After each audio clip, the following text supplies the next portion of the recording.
She was a lady of quality, yet her father sold her like livestock. Her worth? Nothing. Her label? Barren. She was shipped to a cold, widowed duke, a man known as the Silent Duke of Blackwood Manor, to be a wife in name only. Her family used her perceived failure as a bargaining chip, a guarantee that she would not complicate his line of succession. But Sebastian Devereux, the Duke of Alston, wasn't looking for an heir. He was looking for an escape. What he found in the woman society had discarded was the one thing he believed he could never have, a love powerful enough to silence the ghosts of the past. The rain that fell on Ashworth Hall was a cold, weeping punctuation to their ruin. It streamed down the leaded glass of the study window, blurring the already overgrown gardens into a morass of green and grey. Inside, the room smelled of damp wool, old ledgers, and the faint, acidic tang of cheap brandy. Lady Clara Ashworth stood by the hearth, where a single, sputtering log fought a losing battle against the chill.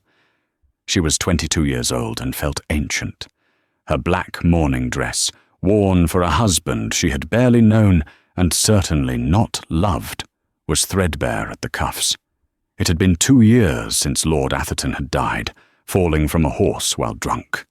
2 years of pointed silence, of her father's growing desperation, and of the whispers that followed her like a miasma. Barren. Her first marriage had lasted 18 months. 18 months of a loud, boisterous man who spent his nights at cards and his days in the saddle, and who rarely bothered to visit her bedchamber. Yet, when he died without a son, the fault, somehow, was entirely hers. He has accepted, her father, Lord Ashworth, said from behind his great mahogany desk. The desk was a relic of better times. The ledgers piled upon it told the story of their current ones. Lord Ashworth did not look at her. He stared at a letter in his hand, his knuckles white. Clara said nothing. There was nothing to say. She had been an ornament, then a disappointment, and now she was a commodity. The Duke of Alston is a practical man, her father continued, his voice attempting a bluster it could no longer sustain. He understands the situation. He has debts of his own, or rather, his late wife's family incurred them, and he sees the value in our arrangement. Clara's stomach tightened. The Duke of Alston, Sebastian Devereux, a man spoken of only in hushed tones in London drawing rooms. He was impossibly wealthy, powerful, and reclusive. He had buried his first wife, the beautiful Lady Beatrice, only a year prior, and had not been seen in society since. They called him the Silent Duke, a man of granite and shadow. "What arrangement, father?" Clara asked, her voice barely a whisper. She already knew. Lord Ashworth finally looked up. His eyes were bloodshot, desperate. "He will assume all of my debts, every last one. The Ashworth name will be saved from the gutter. He will settle a generous allowance on me." "In exchange," Clara finished for him, the words tasting like ash, "for me." "Do not be dramatic, girl," he snapped. "It is a brilliant match. You will be a duchess. A duchess. It is more than you deserve, considering I am barren," she said. The word hung in the air, ugly and final. Her father flinched. It was this label, her label, that had made the bargain possible. His Grace. He has made it clear he has no interest in the chaos of the nursery. His first marriage was troubled. He requires a hostess, a wife to manage his household, and nothing more. Your condition is, in this unique instance, a benefit, a guarantee of peace. A guarantee. She was a walking, breathing contract, ensuring a man's quiet life. The humiliation of it was a physical weight, pressing the air from her lungs. She was not even being married for a chance at an heir. She was being married because she could provide none. Her father had taken her greatest shame and marketed it as a virtue. "When?" she asked. "He is a man of business. He does not stand on ceremony. His solicitor, Mr. Harding, will arrive tomorrow with the special license. You will be married here, in the study. You will leave for his seat, Blackwood Manor, immediately after. No wedding, no banns, no white dress. Just a transaction, signed and sealed in a damp room, witnessed by a lawyer." It was, Clara thought, fitting. She was not a bride. She was the payment for a debt. She nodded once, a sharp, bird-like motion. "May I be excused, Father?" He waved a dismissive hand, already reaching for the brandy bottle. Go. Pack your things. And Clara?" She paused at the door. "Try to look grateful. You have saved this family." Clara walked out, closing the heavy oak door behind her. She did not go to her room. Instead, she walked down the chilly corridor to the portrait gallery, a monument to Ashworths who had been richer, happier, and more fortunate. She stopped in front of her mother's portrait. Lady Ashworth had been a kind woman who had died bringing Clara's stillborn brother into the world. Perhaps the deficiency was in her bloodline. She touched the gilt frame. "I am sorry, Mama," she whispered to the painted smile. "I have failed in every way a woman can fail." The house was silent, save for the drumming rain. Clara felt a profound, desolate cold. She was being sent from one prison, a house of decay and failure, to another, a house of shadows, ruled by a silent duke who had purchased her specifically for her emptiness. The next day passed in a grey blur. Mr. Harding arrived, a thin man with eyes that saw everything and registered a nothing. He produced the documents. Clara stood in her only presentable travelling dress, a deep bottle-green wool. Sebastian Devereux, the Duke of Alston, wasn't present. He had signed his part of the contract elsewhere. He had not even bothered to come and inspect his purchase. Clara signed her maiden name for the last time. Lady Clara Ashworth ceased to exist. In her place stood her Grace, the Duchess of Alston, a woman whose title felt like a costume, a mockery. Her father did not embrace her. He patted her arm, his eyes already distant, calculating his new, solvent future. A black, severe carriage, stamped with the Alston crest, a silver wolf's head, was waiting. A grim-faced footman took her single trunk. Clara did not look back as she climbed inside. The carriage door shut with the finality of a vault, and the wheels churned in the mud, pulling her away from the only home she had known, toward the darkness of Blackwood Manor and the man who had bought her silence. The journey to Blackwood Manor took 2 days. Clara sat in the perfectly sprung carriage, a hot brick at her feet, and watched the sodden English countryside slide by. She was trapped in a box of black lacquer and plush velvet, alone with her thoughts. She tried to picture the man she had married. She had seen him once, years ago, at a distance. He had been tall, dark, and imposing, standing beside his first wife, the radiant Lady Beatrice. Even then, he had looked unapproachable, a man carved from the same hard northern stone as his ancestral home. They arrived at dusk. The carriage turned off the main road, passed through a set of immense wrought-iron gates, and began a long, winding ascent through a forest of ancient yews. The trees were so thick they blotted out the remaining light, creating a tunnel of near-total blackness. When Blackwood Manor finally emerged from the trees, Clara's breath caught. It was not a house, it was a fortress, a sprawling Elizabethan prodigy of dark grey stone. Its multitude of chimneys pierced the bruised purple sky like jagged teeth. Hundreds of windows, most of them dark, stared out over a landscape of severe, formal gardens and windswept moorland. It was magnificent, terrifying, and utterly without welcome. The carriage crunched to a halt on the gravel drive. The door was opened by a footman before she could move. Clara stepped out, the damp, cold air clinging to her. The massive front doors swung open, spilling a rectangle of yellow light onto the steps. Silhouetted in the doorway was a formidable figure. A woman in a stark black dress, her grey hair pulled back so tightly it seemed to pull her face taut. A cascade of keys jangled at her waist. "Your Grace," the woman said, her voice devoid of inflection. She curtsied, a stiff, robotic motion. "I am Mrs. Croft, the head housekeeper. Welcome to Blackwood." Clara murmured a thank you and stepped over the threshold. The entrance hall was cavernous, scaling 2 stories up to a vaulted, shadowed ceiling.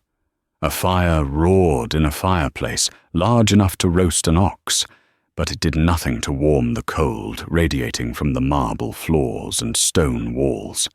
The air smelled of wood smoke, beeswax, and something else, an old, persistent scent, like dried flowers.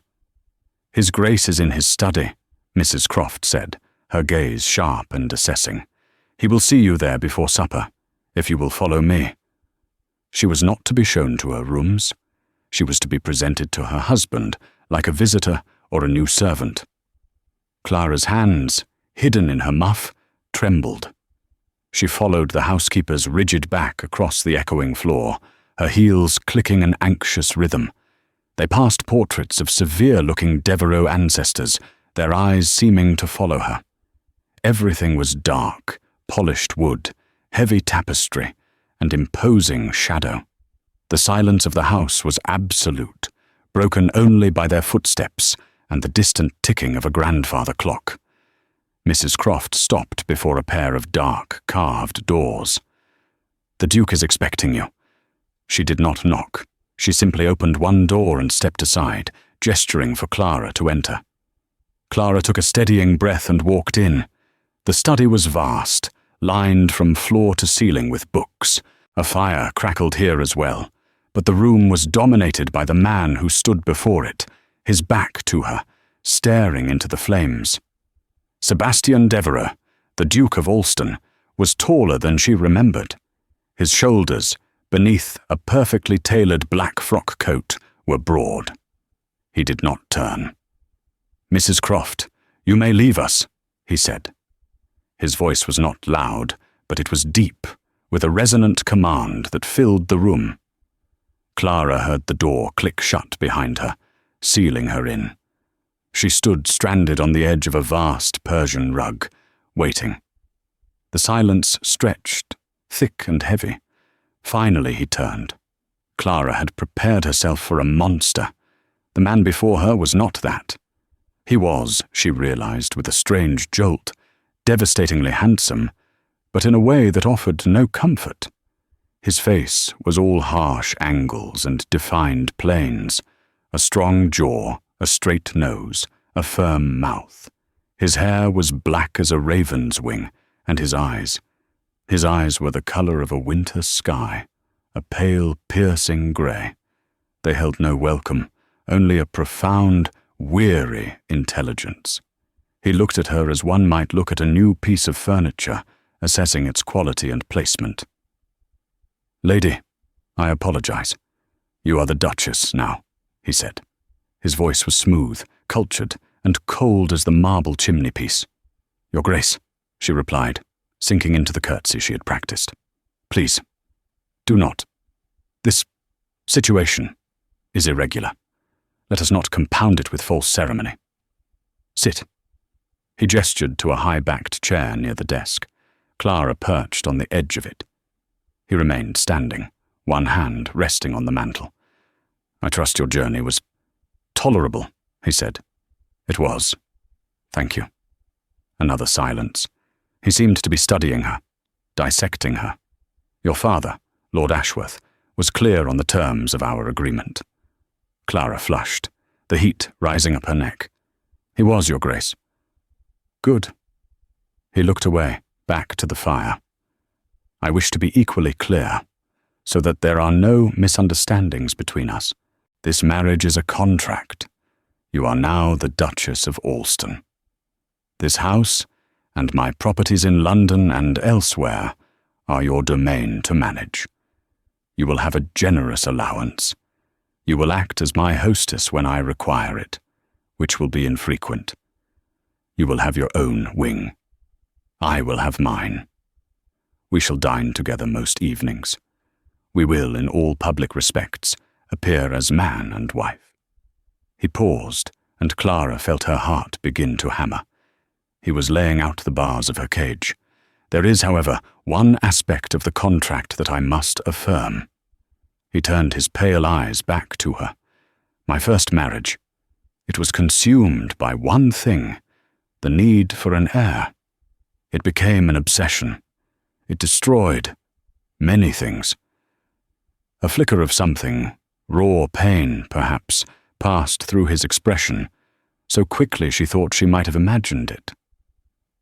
I will not live that life again, he said, his voice dropping, becoming harder. Your father assured me that you are unable to have children. Clara flinched as if he had struck her.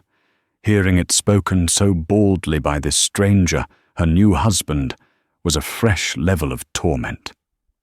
That is what the physicians say, Your Grace. Then we are in agreement, he said, and the coldness returned, a shield slamming down. This household has been without a duchess for too long, but it has been in chaos for far longer. The late Duchess, she was not well. Mrs. Croft will apprise you of your duties. I do not require your companionship, Duchess. I do not require your counsel, and to be perfectly, brutally clear, so you harbour no false hopes, I do not require an heir. The words were a dismissal, not just of the topic, but of her. Her entire purpose was her emptiness. Do you understand me? He asked. Perfectly, Your Grace, Clara whispered, her throat tight. Good. Supper is at 8. Mrs. Croft will show you to your rooms. He reached for a bell pull on the wall, and the sound echoed distantly in the house. Clara rose, her legs unsteady. She was a ghost, married to a man of stone. He had not welcomed her. He had not offered his arm. He had not even called her by her given name. He had simply stated the terms of her existence. Mrs. Croft appeared at the door with unnerving speed. See that her Grace is settled in the West Wing, the Duke commanded, turning his back on Clara once more to face the fire. As Clara followed the housekeeper out, she took one last look at her husband. He had not moved. He stood rigid, a dark silhouette against the flames, a man utterly alone, who had just ensured he would remain that way. The West Wing, she would soon learn, was as far from his own apartments in the East Wing as one could get while remaining under the same roof. The house was not a home. It was a mausoleum, and she was its newest living occupant. Clara's apartments in the West Wing were opulent. They were decorated in the slightly outdated, fussy style of the late Regency, all pale blues and cream, with delicate, spindly-legged furniture. It was a beautiful prison, and it was freezing cold. The fireplaces, though laid, had not been lit. His Grace believed you would wish to arrange the rooms to your own satisfaction before they were put into regular use, Mrs. Croft explained, her hands clasped at her waist. The late Duchess, her rooms were in the East Wing, near His Grace. The implication was clear. This wing was a separate, lesser territory. Please have the fires lit, Mrs. Croft, and send a maid to help me unpack. Sarah, if she is available, Clara said, summoning a firmness she did not feel. She had noticed a young, nervous-looking maid on her way in, one whose eyes held a spark of kindness, not the hardened judgment of the housekeeper. Mrs. Croft's eyebrow rose a fraction. As you wish, Your Grace. Left alone, Clara walked to the tall windows. They overlooked a vast, geometric parterre garden, its lines sharp and clear in the moonlight, but its beds empty, filled with dark earth. It was a garden waiting for spring, or perhaps a garden that had forgotten how. The next few weeks passed in a monotonous, chilling routine. Clara saw her husband precisely once a day. At 8 o'clock, she would descend the grand staircase to the dining room where Sebastian would be waiting. They would eat a multi-course meal in near total silence, separated by a vast expanse of polished mahogany. He would ask, "Was your day adequate, Duchess?" She would reply, "Yes, thank you, Your Grace." He would incline his head, and they would continue to eat, the only sounds the clink of silver on porcelain. After, he would escort her to the drawing-room, pour her a small glass of sherry she did not want, and then bow. "If you will excuse me," he would say, and retreat to his study, not to be seen again until the following evening. The days were hers to fill. Clara, desperate for a purpose, tried to take command of the household. It was here she met the true ruler of Blackwood Manor, the ghost of Lady Beatrice. The first Duchess was everywhere. Her presence saturated the house. The staff, led by Mrs. Croft, ran the household not as Clara dictated, but as Lady Beatrice had dictated. The late Duchess always preferred the damask curtains in the green room to be drawn by 3 o'clock, Your Grace, Mrs. Croft would say, her tone implying Clara's suggestion of letting in the afternoon light was an act of heresy. Her Grace, Lady Beatrice, inspected the silver herself every Tuesday. She had a list, the butler, Jennings, would inform her, his expression disapproving when Clara failed to ask for said list. Clara felt she was walking in another woman's footsteps, wearing another woman's title. She was an impostor, and the entire household knew it. The staff, loyal to their late mistress, treated Clara with a cold, correct deference that was more insulting than open hostility. They were Sebastian's people, but more than that, they were Beatrice's people.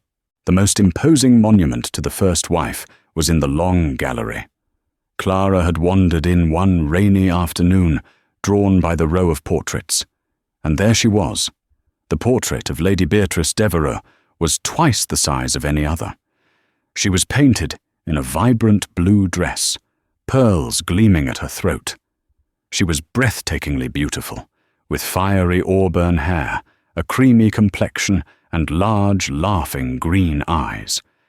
But it was the set of her mouth, a willful, petulant, and demanding curve, that held Clara's attention. She was a woman who had never been denied anything. She was a great beauty. Clara jumped, spinning around. Sebastian stood at the end of the gallery, watching her. She had not heard him approach. "Your Grace, you startled me," Clara said, her hand at her throat. He walked slowly toward her, his gaze fixed on the painting, not on her. "It was painted the year we were married. The artist, Mr. Lawrence, declared her the incomparable of the season." "She is vivid," Clara managed. "Vivid." "Yes." A strange, unreadable expression crossed his face. She was full of life. She wanted everything. He stopped beside Clara, and she was acutely aware of his height, his presence. He smelled faintly of old books and the cold outdoor air. "She wanted a son," Sebastian said, his voice flat. It was all she wanted. When, after 3 years, no child came, her vivid nature soured. Clara looked from the painting's laughing eyes to her husband's guarded grey ones. "She became unwell," he continued, as if speaking to himself. "She blamed me. She blamed the house. She blamed God. She filled this house with physicians, with quacks, with mystics. The nursery," he gestured vaguely toward the east wing, "was decorated and redecorated 6 times, waiting for an occupant who never arrived. Clara's blood ran cold. She finally understood. This was not just a house of shadows. It was a house of madness. The madness of a woman desperate for a child. "I am sorry," Clara whispered. Sebastian seemed to shake himself, as if emerging from a dark memory. "Why? It has nothing to do with you." He looked at Clara, truly looked at her, for the first time. He noted her simple grey dress, her pale face, the way she seemed to blend into the shadows. "You are not like her. That is good." He turned on his heel and strode from the gallery, leaving Clara alone with the portrait. The painted eyes of Beatrice Devereux seemed to mock her. "You are the replacement," they sneered. "The empty one, the barren one. You are no threat at all." Clara began to fight back, not against the ghost, but against the decay. She started with the gardens. She found the old, half-mad gardener, Mr. Finlay, in a potting shed and spoke to him about the parterre. He was wary, like all the others, but Clara had found her mother's old gardening journals in her trunk. She spoke of hybrid roses, of hothouse flowers, of clearing the weeds. She tasked the young maid, Sarah, whom she had claimed as her personal attendant, with helping her. Sarah was terrified of Mrs. Croft, but drawn to Clara's quiet kindness.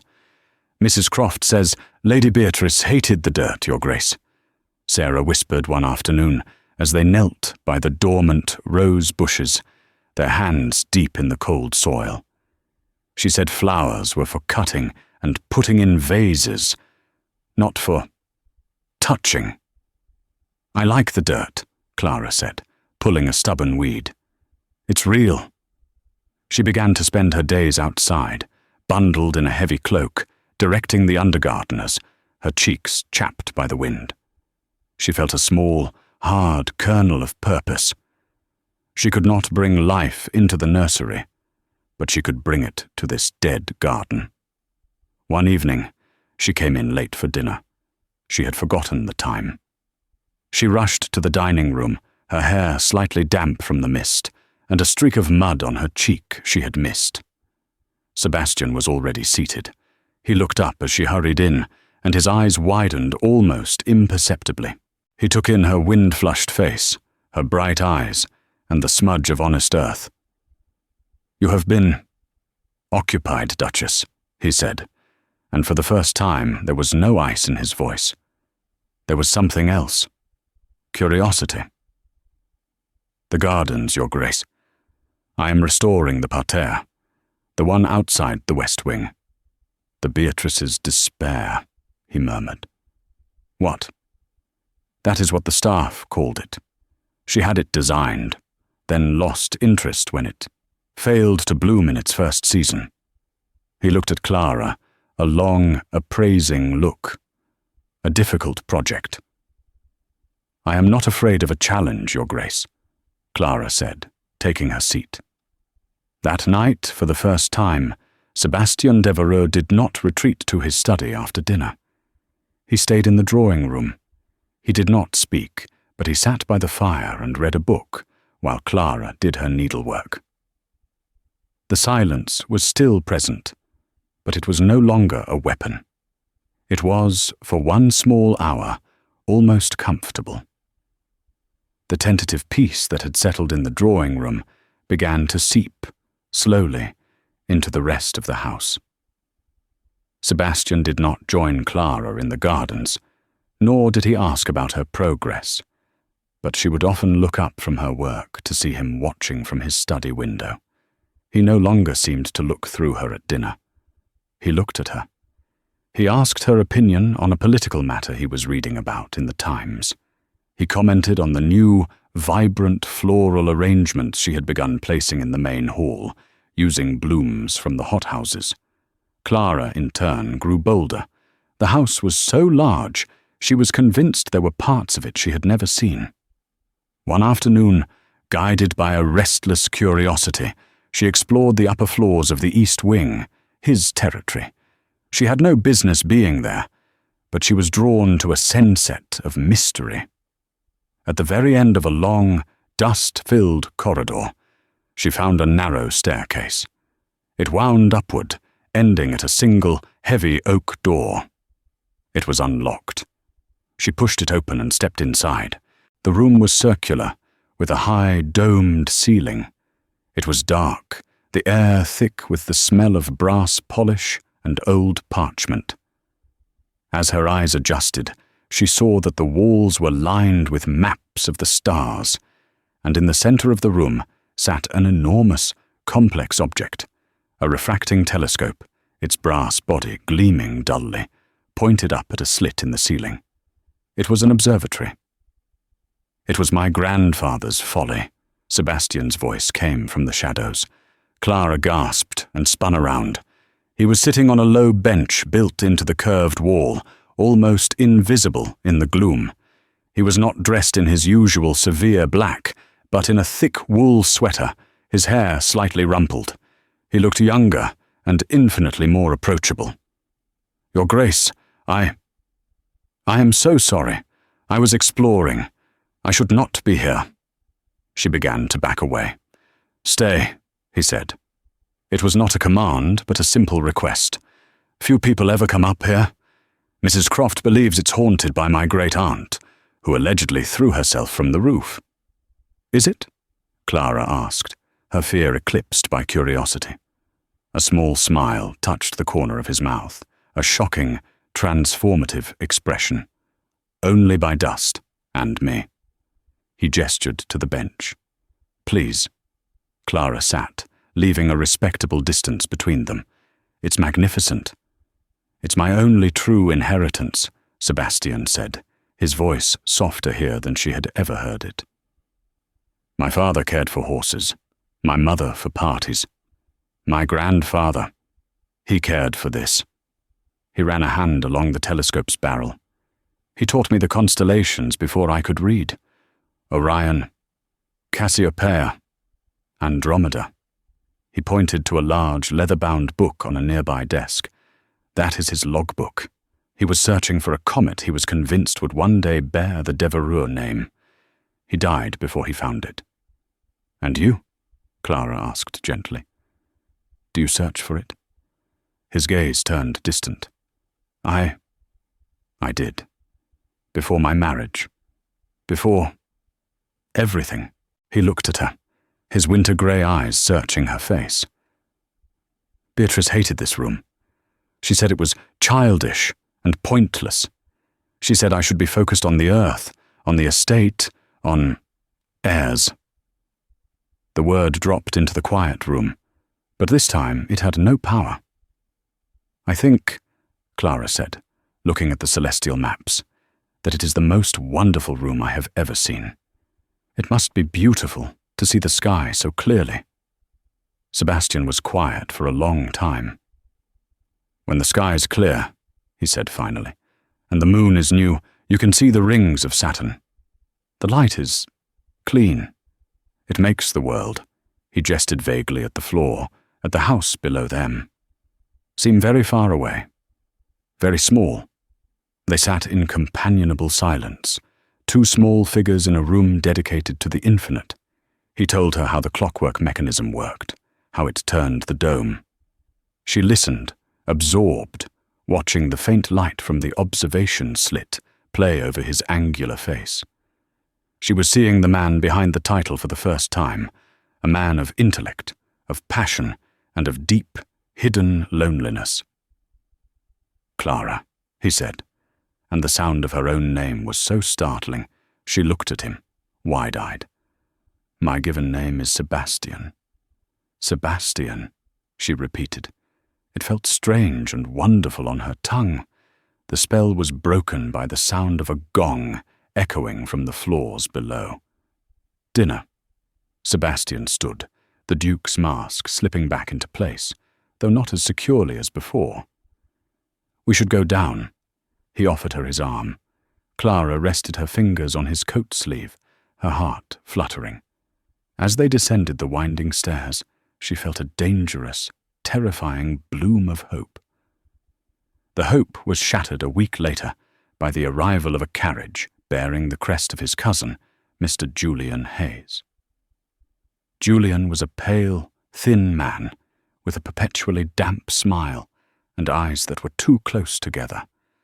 As Sebastian's closest male relative, he was the heir presumptive to the dukedom, so long as Sebastian remained childless. He greeted Clara in the drawing-room with an oily, exaggerated bow. "Duchess, the new mistress of Blackwood." What a surprise. We were all quite shocked when we heard the news. "Mr. Hayes," Clara said, her voice cool. "A pleasure." "Oh, the pleasure is all mine. I had begun to think my dear cousin would mourn his Beatrice forever." And then, so suddenly, he snaps up Lord Ashworth's. Well, a most unexpected choice. His eyes raked over her, noting her simple dress, her quiet demeanour. Sebastian entered the room. Julian, an unwelcome surprise, as always. "Cousin," Julian beamed, grasping Sebastian's hand. "I came to see for myself. The whole of London is talking. First, the silent Duke buries his wife. Then he marries a known beauty," he finished lamely, with a false smile at Clara. Clara felt the Barren hanging in the air between them. Julian, more than anyone, would have been aware of her reputation. Over dinner, Julian kept up a steady stream of passive-aggressive chatter. "The house is looking cleaner, Duchess. Beatrice, bless her, let things go toward the end. Her mind was, shall we say, elsewhere." He tapped his temple. "Always in the nursery. Such a shame. All that effort. For nothing." Sebastian's knuckles were white where he gripped his wine glass. "That is enough, Julian." "Oh, but it's a relief, is it not?" Julian pressed on, smiling at Clara. "To have a wife who has no such expectations. A wife who is content with the simpler things. No need to trouble yourself with heirs and dynasties, eh, Sebastian? You can leave all that messy business to me." "Get out," Sebastian said, his voice dangerously low. "What? Cousin, I am merely—" "You have insulted my wife. You have insulted the memory of my late wife. You have worn out your welcome, which, I might add, you never had." Sebastian stood, his full height towering over the table. "Get out, or I will have my footman throw you into the horse trough." Julian's smile vanished. He looked from Sebastian's furious face to Clara's pale one. "Well, I see how it is." He threw his napkin on the table. "You've replaced one mad woman with a mouse, Sebastian. It won't last. The line must continue. And you," he sneered at Clara, "are nothing but a placeholder." He stormed from the room. They heard the front door slam, and moments later, the sound of his carriage rattling away at high speed. The silence in the dining room was profound. Clara was shaking. The word mouse and placeholder echoed in her ears. "Clara," Sebastian said, his voice rough. She looked up. He had not returned to his seat. He was standing, looking at her with an expression of such raw turmoil, she almost flinched. "I am sorry," he said. "He is a vulture. I should not have allowed him in the house." He only spoke what everyone thinks, Your Grace," Clara whispered, the shame returning, cold and sharp. "I am a placeholder. That is the bargain we made." "No." He crossed the space between them in 2 strides. He reached out, his hand hovering, before he clenched it into a fist at his side. "That was the bargain. It is not—" He struggled, the words warring with his ingrained control. "He was wrong to speak to you that way. You are the Duchess of Alston, and you are not a mouse." He turned and left the room, not to his study, but out the main doors into the cold night air. Clara sat alone, her heart pounding, completely adrift. He had defended her. He had defended her with a violence and passion she hadn't known he possessed. The armor was more than cracked. It was beginning to fall apart. "We are going to London." Clara looked up from her breakfast tray, startled. Sebastian stood in the doorway of her private sitting room, a place he had never before entered. He was dressed for travel, and a rare winter sun streaming through the window caught the silver in his dark hair. "London," she repeated, bewildered. "But it is January. The season has not yet begun. Parliament is sitting. I have neglected my duties in the House of Lords for too long," he said, his tone brisk. "And my cousin Julian has been spreading his poison. The gossip rags are full of it. They paint you as a victim and me as a lunatic." Clara's stomach dropped. "What are they saying? The usual filth. That I have married a barren spinster to spite my family. That I keep you a prisoner at Blackwood." He stepped into the room, his gaze sweeping over the comfortable feminine space she had created, filled with her books and the potted plants she'd brought in from the hothouse. "They are half right. I have kept you a prisoner." "No, Sebastian, I have not felt—" "You have," he interrupted, his voice firm. "I married you as a contract, Clara. But I will not have the world, and certainly not my snivelling cousin, define my wife as a placeholder. You are the Duchess of Alston. They will see you. They will see us. Together. Pack for a month. We leave this afternoon." He left before she could reply. Clara was left breathless, a confusing mix of terror and anticipation swirling within her. London. Society. The world that had whispered about her first failure, the world that had dismissed her. Now she was returning to it, not as the failed Lady Atherton, but as the Duchess of Alston, on the arm of the most enigmatic and powerful Duke in England. The Alston townhouse in Mayfair was a palace of gleaming white stone and endless gilt. It was grander than Blackwood, but held none of its moody charm. It felt like a stage, and Clara felt like an actress who had forgotten all her lines. Sebastian, however, transformed. The silent Duke of Blackwood became a formidable social force. He was no longer her quiet companion of the observatory. He was a political heavyweight, a man whose presence commanded attention. And he forced society to pay attention to her. Their first appearance was at the Duchess of Richmond's winter ball. Clara wore a gown of deep velvet, the colour of a midnight sky, with the Alston diamonds, which Sebastian had simply had Mrs. Croft deliver to her room, clasped around her throat. They felt as heavy as a yoke. When they entered the ballroom, a hush fell. Every eye turned. Clara could feel the whispers, the stares. She saw Julian Hayes across the room, his face a mask of sour disbelief. "They are staring," Clara whispered to Sebastian, her hand tightening on his arm. "Let them," he replied, his voice a low rumble in her ear. He placed his other hand over hers, a warm, possessive, and public gesture. "Hold your head high. You are worth 10 of any person in this room." He led her directly to the dance floor for the first waltz. He was a surprisingly fluid, powerful dancer. He held her firmly, his grey eyes locked on hers, shutting out the rest of the room. "You said you did not stand on ceremony," she murmured, dizzy from the motion and his proximity. "I find," he said, a ghost of a smile playing on his lips, "that my opinions are evolving." For the next 2 weeks, they were inseparable. He took her to the theatre, to dinners, to the Houses of Parliament, to sit in the ladies' gallery. He introduced her to prominent politicians and witty dowagers, his pride in her palpable. And Clara, bolstered by his unwavering, solid presence, began to bloom. She found her voice. She was intelligent, well-read, and had a quiet, dry wit that people, once they recovered from their surprise, found charming. The whispers did not stop, but they changed.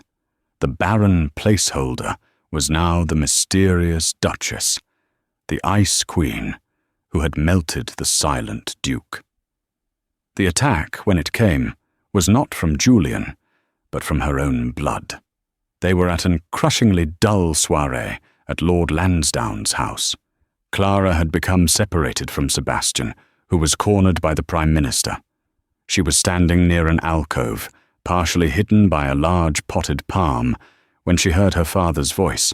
"I tell you, she's a marvel," Lord Ashworth was saying, his voice thick with wine. He was holding court with a small group of cronies, men who looked to have drunk as much as he. "Did you ever think she'd land him? Ashworth?" Another man slurred. "After the Atherton business, thought the girl was, damaged goods."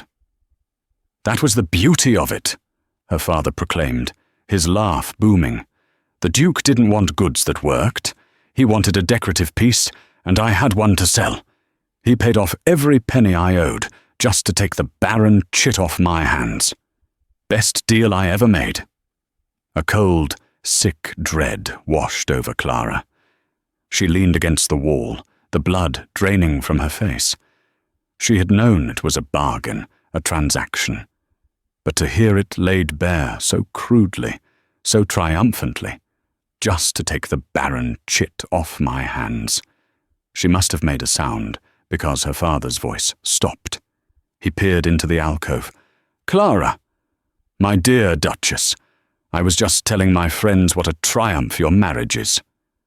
She stared at him, at the man who had sold her, her vision blurring. You sold me," she whispered, the words trembling. "I saved this family," he blustered, his smile faltering. "And I made you a duchess. You should be on your knees thanking me." "Clara, what is wrong?" Sebastian was at her side, his hand instantly on the small of her back. He had seen her distress from across the room. He looked from Clara's stricken white face to Lord Ashworth's flushed, guilty one. "What did you say to her?" Sebastian's voice was quiet, but it cut through the din of the party. "Nothing. Nothing at all, Your Grace. Just family matters," Lord Ashworth stammered, shrinking under the Duke's frigid glare. "I heard him," Clara said, her voice shaking but gaining strength from Sebastian's presence. "He was bragging about how he sold me to you, because I was a barren chit. He called me damaged goods." The silence around them was total. Everyone was listening now. Sebastian's face became a mask of cold, aristocratic fury. He took a step toward Lord Ashworth, who physically recoiled. "Lord Ashworth," Sebastian said, his voice lethally precise, "you are a disgrace to your name. You will leave this house. You will leave London tonight. If I ever see you or hear of you speaking to my wife, or of my wife again, I will use the full weight of my resources to destroy what little is left of your pathetic life. I will see you ruined, penniless, and in a debtor's prison. Am I understood?" Lord Ashworth, purple-faced and terrified, could only nod. He turned and fled, pushing his way through the stunned crowd. Sebastian turned back to Clara. The entire room was watching. Her humiliation was complete, public, and absolute. She wanted to die. Without a word, he shrugged off his evening cloak and wrapped it around her trembling shoulders. He slid his arm around her waist, pulling her tightly against his side. "We are leaving," he announced to the room. He met the eyes of the hostess, the Prime Minister, and a dozen gossiping peers. "My wife has been insulted. This house is no longer welcoming." He did not wait for a reply. He swept her from the room, through the stunned crowd, and out into the cold London night, leaving the scandal of the season exploding in their wake. He bundled her into their carriage and shouted to the driver, "Home! Now!" The carriage lurched forward. Clara sat in the darkness, wrapped in his cloak, shaking. She could not speak. The shame was suffocating. Sebastian said nothing. He simply reached across the carriage and took her hand. His grip was firm, warm, and real. He held it, unmoving, all the way back to Alston House, a silent, steady anchor in her storm. They returned to Blackwood Manor the next day. The London trip was cut short, the carriage ride shrouded in a heavy, mortified silence. Sebastian's face was a grim, granite mask. Clara, wrapped in her own misery, felt the humiliation from the party like a physical wound. She was what her father had named her, a barren chit, a commodity. Sebastian's furious defense of her felt less like affection, and more like the anger of a man who discovers his property has been publicly mocked. The moment they arrived, the house reclaimed them. The cold, silent dinners resumed, but now they were agonizing, thick with the unspoken shame of London. Clara retreated to her wing. She stopped going to the gardens. She stopped arranging flowers. She simply sat, watching the rain, while Sarah tried in vain to tempt her with tea. 2 days after their return, she woke up shivering violently. By noon she was on fire. It was Sarah who found her, delirious and soaked in sweat, her breathing shallow and rasping. The young maid ran, screaming, for Mrs. Croft. The housekeeper, for all her stiffness, was a practical woman. She recognized a dangerous lung fever instantly. She sent a footman riding for the physician, Dr. Harding, and then, taking a deep breath, she marched to the east wing and hammered on the Duke's study door. "Your Grace," she said, when he opened it, his face a mask of annoyance. "It is the Duchess. She is gravely ill. You must come." Sebastian's world, frozen in a state of cold fury, shattered. He ran. He burst into Clara's bedroom, pushing past the maids. She was unrecognizable. Her face was flushed a terrifying mottled red, her hair plastered to her skull. She was muttering, her eyes rolling back, lost in the inferno of the fever. "Clara!" He grabbed her hand. It was like holding a burning coal. "No, no, I'm not," she mumbled, pulling away. "Not barren, not damaged. Please, Papa, don't sell me." Sebastian recoiled as if she had struck him. Her delirium was a tapestry of her deepest shame. "Get out," he ordered the maids. "Your Grace," Mrs. Croft protested. "She must be tended." "I will tend to her. All of you. Out." They fled. Sebastian was left alone with his burning wife. He tore off his coat, rolled up his shirt sleeves, and sat by her bed, bathing her face, her arms, her neck, trying to fight the fever that was consuming her. For 3 days, he did not leave her side. He did not sleep. He held her hand, forced sips of water between her cracked lips, and listened to her fragmented, heartbreaking confessions. She spoke of her father, of her first husband, and of him. "The Duke," she panted. "He's not cold. He's just broken. Like me. I am so sorry, Sebastian. I am so sorry I am empty." Sebastian's iron control crumbled. He laid his forehead on their joined hands, and for the first time since boyhood, he wept. He wept for her pain, for her shame, and for the monstrous, stupid pride that had kept him from her. "It's not you, Clara," he whispered, his voice thick. "It was never you. It was me." On the 4th morning, the fever broke. Clara woke to a strange, scratchy feeling on her cheek. She was weak, but she could see. Sebastian was asleep in the chair, his head thrown back, but he had fallen forward, his head resting on the mattress, his hand still clutching hers. He was covered in dark stubble, his clothes rumpled. She tried to pull her hand free, and the movement woke him. His head snapped up, his grey eyes, bloodshot and frantic, focused on her. "Clara," he breathed. Her eyes were clear. "Sebastian?" she rasped. "What happened?" Relief, so profound it was painful, washed over him. "You were ill," he said, his voice choked. I thought. He couldn't finish, simply burying his face in her hand. Weak as she was, Clara lifted her other hand and placed it on his dishevelled hair. "I'm here," she whispered. He stayed with her as she recovered, reading to her from his books of astronomy. The household, seeing the Duke's devotion, softened. Mrs. Croft began bullying Clara with beef tea, her own form of affection. But the fever had changed Clara. It had burned away her fear. When she was strong enough to walk in the gardens, she turned to him, her new strength clear. "Sebastian, I need to go to London." He stiffened. "No, I will not have you insulted. Not for society," she said. "I need to see a physician, a specialist, a Dr. Miles in Harley Street. I have read of him. He listens to women." "Clara," Sebastian said, his face pained. "There is no need. The Barren label. It does not matter. It is a lie." "What?" he finally confessed, the words tearing out of him. "It was a lie I allowed.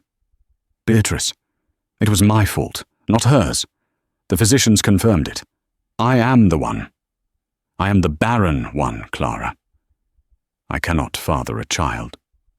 He explained his cowardice, how he'd let her believe the label to avoid the madness that had destroyed Beatrice, how he'd let both of them suffer for his secret.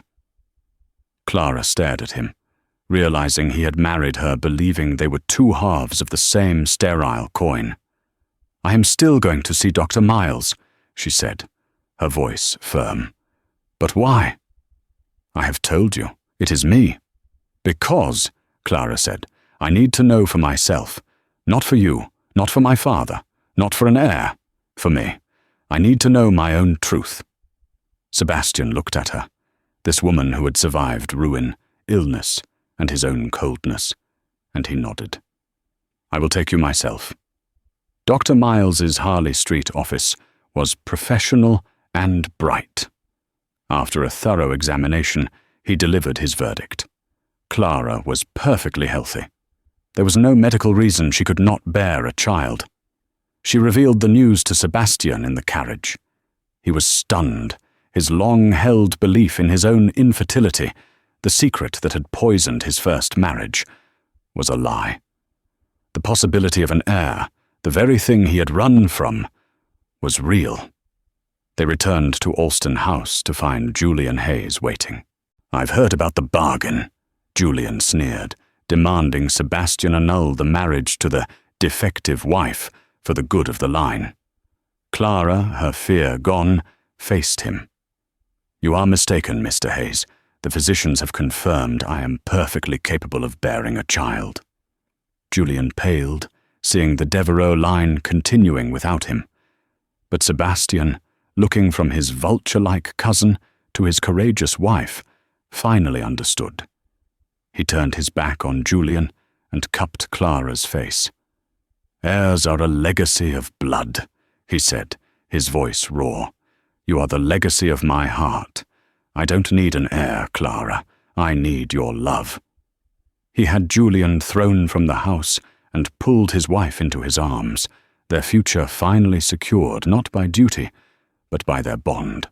Clara and Sebastian's journey shows that our worth is not defined by the labels others give us, but by the love we are brave enough to accept. Theirs was a love built not on duty or succession, but on two broken souls finding their missing piece. They proved that the most powerful legacy isn't one of blood, but one of the heart. If their story of overcoming shame and finding connection moved you, please show your support. Like this video, share it with someone who loves a story of true redemption, and be sure to subscribe to the channel for more historical dramas just like this. Don't forget to hit the notification bell so you never miss a new story. What part of their journey touched you the most? Was it Sebastian's public defense or Clara's quiet strength in the garden? Let us know in the comments below.